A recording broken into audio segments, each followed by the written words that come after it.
So what's up guys, welcome back to my channel. ऐसे ऐसे cartoon की video देखने के लिए हमारे पेज को सब्सक्राइब करें, बेल आइकन पर ऑल करके सेलेक्ट करें। तो लेट्स सी गाइस, बिना समय गवाए हुए वो वीडियो को स्टार्ट करते हैं। खून का बदला।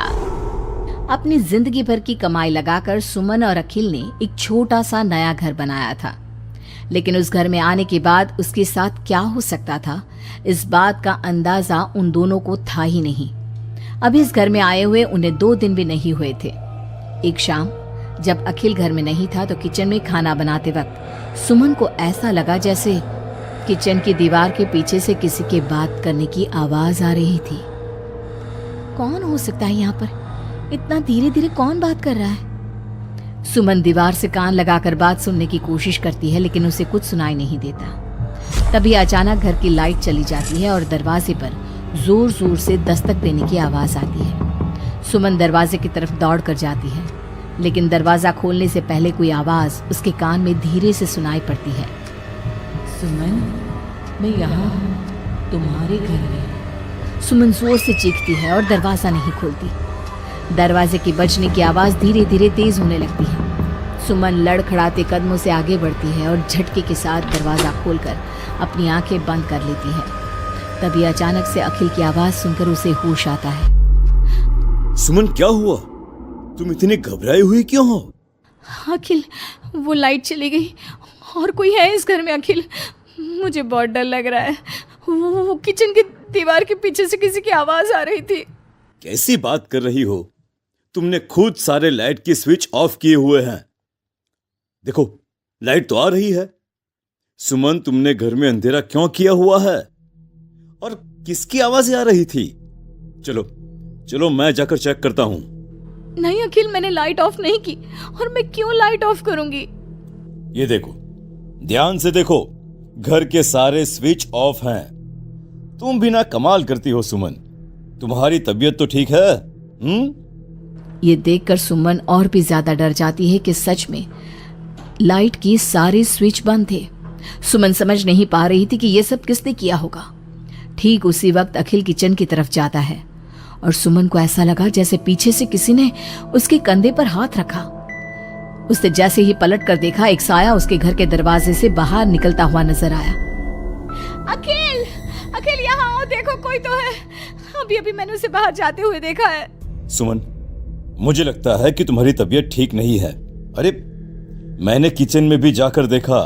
पास वाले घर में जो लोग हैं ना, उनसे बात करने की आवाज आ रही है। एक काम करो, तुम जाकर आराम करो, मैं खाना खुद परोस कर खा लूंगा। ओके? तुम बेडरूम में जाओ जाओ। नहीं अखिल, मैं अकेले नहीं जाऊंगी और अब इस घर में मैं एक दिन भी नहीं रहना चाहती। थोड़ी देर के बाद सुमन और अखिल दोनों ही बेडरूम में जाकर सो जाते हैं। डर की वजह से सुमन को नींद नहीं आ रही थी, लेकिन फिर वो गहरी नींद में सो जाती है और सुबह जब सोकर उठती है तो उसने देखा कि अखिल ऑफिस के लिए तैयार हो गया था। अखिल, आप कहाँ जा रहे हैं? मुझे इस घर में अकेला छोड़कर आप कहीं नहीं जा सकते। देखो सुमन, मेरा ऑफिस जाना बहुत जरूरी है। कल तुम ऐसे ही डर गई थी। अब परेशान मत हो और मैं ब्रेकफास्ट बाहर कर लूंगा। ओके? जब तुम्हारी तबीयत ठीक लगे तो तुम खाना बनाकर खा लेना। और हाँ, अगर तुम कहो तो मैं तुम्हारे लिए बाहर से खाना भिजवा दूं। नहीं अखिल, उसकी कोई ज़रूरत नहीं है। मैं अपने लिए खाना बना लूंगी, लेकिन मुझे डर लग रहा है। डरने की कोई बात नहीं है। अभी मैं चलता हूं, तुम अपना ख्याल रखना। चलो, गुड बाय। अखिल के जाने के बाद सुमन बाथरूम में नहाने के लिए चली जाती है और शावर ऑन करती है। नहाते नहाते सुमन को एहसास होता है कि शावर से पानी की जगह खून गिर रहा था। उसने घबराकर सामने लगे मिरर में देखा और ये देखकर उसके पैरों तले जमीन खिसक गई कि वो पूरी तरह सर से पैर तक खून में भीग चुकी थी। सुमन भागकर बाहर आती है। उसे अपने घर का पूरा फर्नीचर जला हुआ नजर आता है और उसके ठीक सामने खड़ी हुई थी एक औरत जिसने दुल्हन के कपड़े पहने हुए थे। उसके चेहरे पर लंबा सा घूंघट था और उसके शरीर से खून टपक रहा था। कौन हो तुम और क्या चाहती हो मुझसे? यहाँ क्यों आई हो तुम? मैं तुमसे तुम्हारा पति चाहती हूँ। मुझे अपना पति दे दो और मैं वापस चली जाऊंगी। लेकिन मेरा पति? अखिल, मेरा मतलब तुम्हें मेरा पति क्यों चाहिए? हमने क्या बिगाड़ा है तुम्हारा? तुमने नहीं, हर सुहागन औरत मेरी दुश्मन है। और जब भी मेरी आंखों के सामने कोई औरत अपने पति के साथ नजर आती है तो मैं उसे जिंदा नहीं छोड़ती। लेकिन तुम ऐसा क्यों करती हो? और प्लीज मैं तुम्हारे आगे हाथ जोड़ती हूँ, तुम मुझे और अखिल को जाने दो। हम दोनों हमेशा के लिए ये घर छोड़कर चले जाएंगे। अब ऐसा नहीं हो सकता। एक बार जो इस जमीन के आसपास से गुजर जाता है उससे फिर हमेशा के लिए मेरे साथ इस जमीन के नीचे मेरी दुनिया में चलना पड़ता है। और तुमने इस जमीन के ऊपर अपना घर बनाकर अपनी दुनिया बसाने की कोशिश कर ली। अचानक से वो औरत सुमन को उसके बाल पकड़कर जमीन पर घसीटने लगती है। सुमन दर्द से जोर जोर से चीखती है, लेकिन उसकी आवाज उसके घर की दीवारों के अंदर दब कर रह जाती है। अब बाकी दूसरी औरतों की तरह मैं तुम्हें भी इस घर की दीवारों के नीचे दफन कर दूंगी और तुम्हारे पति को हमेशा के लिए अपना पति बना लूंगी। जानती हो, मेरी भी शादी हुई थी, लेकिन शादी के ठीक बाद मांग में सिंदूर भरकर मेरे पति ने गला घोट कर मेरी हत्या कर दी और इस जमीन के नीचे मुझे गाड़ दिया। बस तब से मेरी आत्मा यही भटक रही थी। मुझे भी सुहागन बनना है, मुझे भी पति चाहिए। छोड़ दो मुझे प्लीज, मुझे जाने दो। देखो तुम्हें पति चाहिए, तुम किसी और को अपना पति बना लो। मुझे और अखिल को जाने दो यहाँ से। लेकिन वो औरत सुमन को लेकर वहां से गायब हो जाती है। शाम को जब अखिल ऑफिस से लौट कर आता है, डोरबेल बजाता है, तभी मुस्कुराते हुए सुमन दरवाजा खोलती है। दरअसल सुमन के शरीर के अंदर अब उस औरत की आत्मा थी, लेकिन अखिल का चेहरा देखते ही सुमन के शरीर के अंदर एक हरकत होती है और वो अचानक से नाराज हो जाती है। क्या हुआ सुमन? आज तो ठीक हो ना? तुम्हारी तबीयत भी ठीक लग रही है आज तो। गुड। मुझे नहीं पता था कि तू आने वाला है यहाँ, वरना तो मैं तेरी मौत का सारा इंतजाम करके रखती। क्या हुआ? अब मेरी बात का जवाब नहीं दोगी क्या? नाराज हो मुझसे किसी बात पर? हाँ? ऐसी तो कोई बात नहीं है। जाओ, डाइनिंग टेबल पर तुम्हारा फेवरेट खाना लगा दिया है, जाकर खा लो।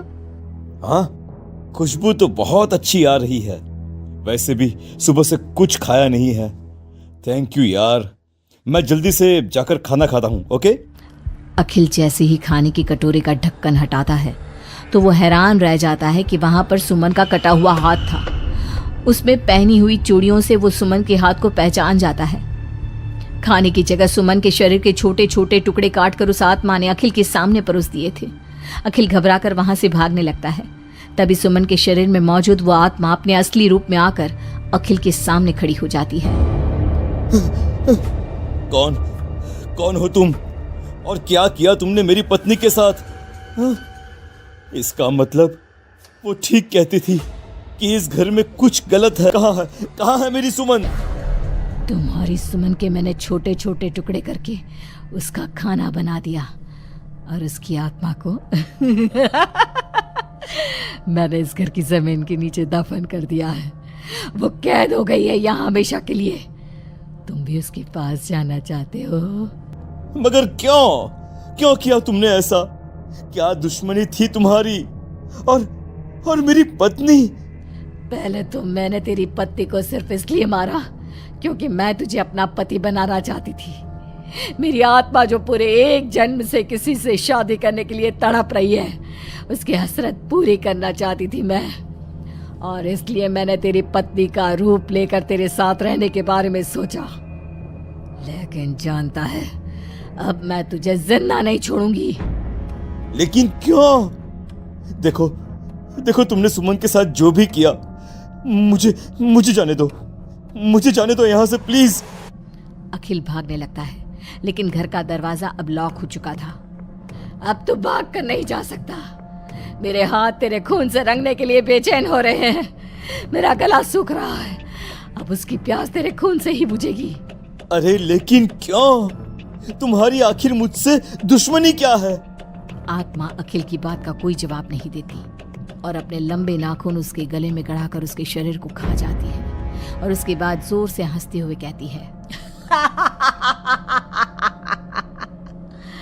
तेरा शरीर भले ही अखिल का शरीर है, लेकिन तेरे अंदर मेरे पिछले जन्म के उसी पति की आत्मा थी जिसने शादी से एक रात पहले गला दबाकर मेरी हत्या की।